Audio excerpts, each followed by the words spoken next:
Okay, so a lot of people will have seen my previous live to do with the child abuse and the massive increase, 1,400% in May last year, of the child abuse that was reported in hospitals during the first COVID lockdown. And on the 2nd of February, just gone, the BBC reported that self-harm in children had increased, rather than just one, possibly two children being admitted to hospital for self-harming. That was now across Scotland, across England, across Wales, across the UK basically, had increased to between 1 and 2 self-harming cases of children being brought into hospital on a daily basis since lockdowns have been enforced. And the reason for that is because they've had their structure. These children that, we're saying we can't send to school because they might get infected, blah, blah, blah.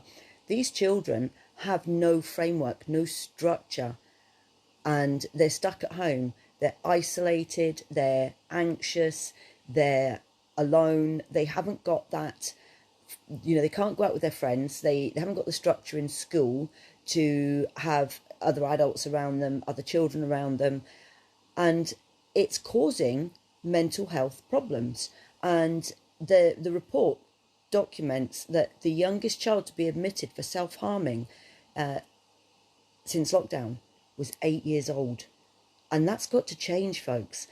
All of this is detrimental. Whilst, they can give all the reasons they want about lockdown, the fact is that if you're going to put the country into lockdown, not once, not twice, but 3 times in severe restrictions, then you have to provide support there. This has to be done, hi Jane, this has to be done in a way that allows children the infrastructure and the support whilst they're at home, so that they aren't self-harming. To have, before COVID, the children self-harming at 1, possibly 2 a week across the UK, and for that to increase since the lockdown, since first lockdown to now, to 1 to 2 a day throughout the UK. That's England, Scotland and Wales, who are self-harming.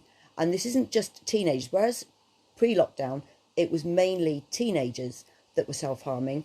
Since lockdown, that has increased to 1 to 2 a day across the UK who are self-harming.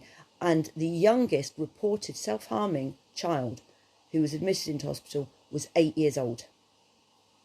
And the governments, if they're going to put the country into lockdown and enforce school closures, and that children cannot mix with other children, cannot go outside and mix with their friends, they have to stay home, then there has to be a support framework there, and there has to be the finances, the government funding in place for this to happen. There has to be talk with the various bodies out there, the social services, the support networks out there that are helping these children, because when they're in school they have that support structure, they have the teachers, they have the even down to the dinner ladies. These are all people that are there that can give support to all of the children, and that's been whipped away from them for the past year. Imagine how that, if you as an adult are feeling stressed, anxious, alone and isolated, then imagine how bad your child is feeling, having all of that whipped away from them.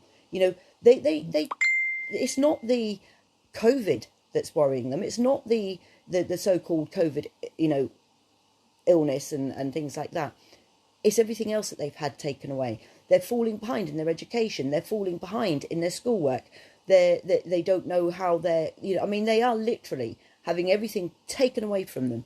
And that, hi BG, that needs to change. And the only way to change that is for people to start paying attention, and for people to start asking their politicians, their councillors, what is the framework? Where is the funding for these bodies that can provide that support? Because it's not there currently, I can guarantee it. There is not funding, and the government, the Scottish Government, for example, has cut funding to the various bodies out there that provide support for mental health issues. Cut it drastically. And yet there's been no funding available since COVID, when there's been an increase in all mental health areas, whether that's drugs, alcohol addiction, whether that's suicide, whether that's depression. But this video is to do with our children. They're our future. You're not my future. The children are my future. They're the ones that I'm concerned about. They're the ones that need to have people shouting and making a shitstorm to our local politicians. We need to find out why the English government, the Scottish government, the Welsh government are not providing financial support to the bodies out there that can have feet on the ground, giving these children the support they need. And that needs to happen.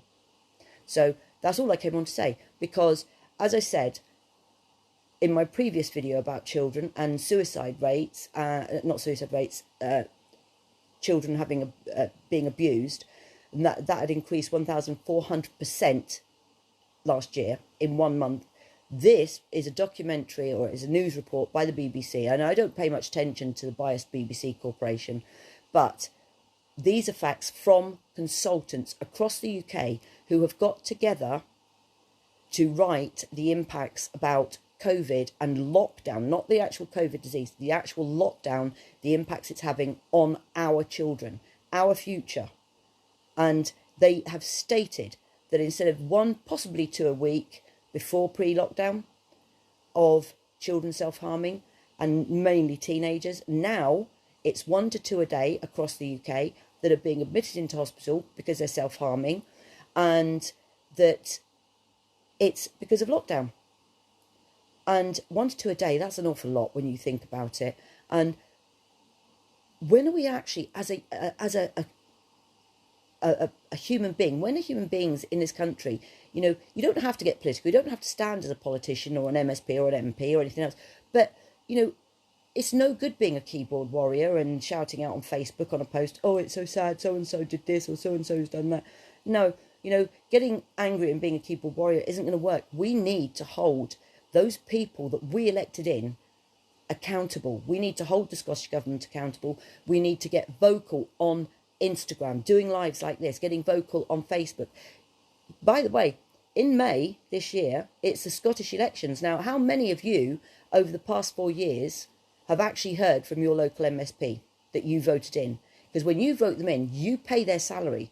They're there to be your support. They're there to, you know, actions things and try and get things done for you. But I bet anything you like, you haven't heard from your MP and your MSP in that 4 years.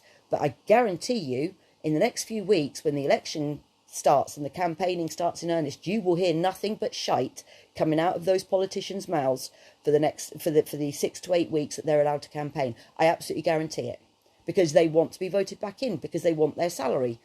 So, you know, it's time to hold them accountable, but not just when they're getting elected. You need to hold them accountable at all times. As I said, children, they're our future. I can help shape the future to a certain extent, but the ones that are really going to make their future, I need to ensure that they're safe. I need to ensure that the children of the future have the support and the structure, the framework, the finance there available to enable them to move forward, to give them better health, to give them better schooling, to give them better support when they've got mental health issues and they're self-harming. So, hi Neil. So, we need to take action, and stay tuned to Instagram, because there's a lot more coming each day and over the next few weeks, and there's a couple of surprises in store as well. So I'm going to love you and leave you all, and I will see you again all tomorrow. Okay, bye. Okay, I've got to stop this now. I'm just trying to stop it.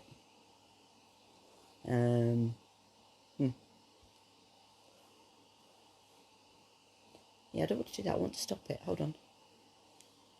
Yeah, I'm having problems finding the stop button on my phone.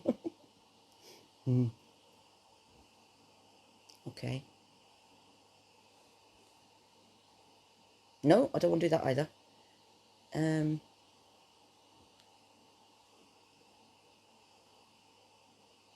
Okay, anybody know how we stop this? I've got to go on a Zoom meeting in a minute.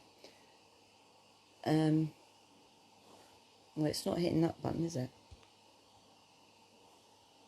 No. Okay, if I hit the X button, do I lose that whole video or not? Oh, there we go.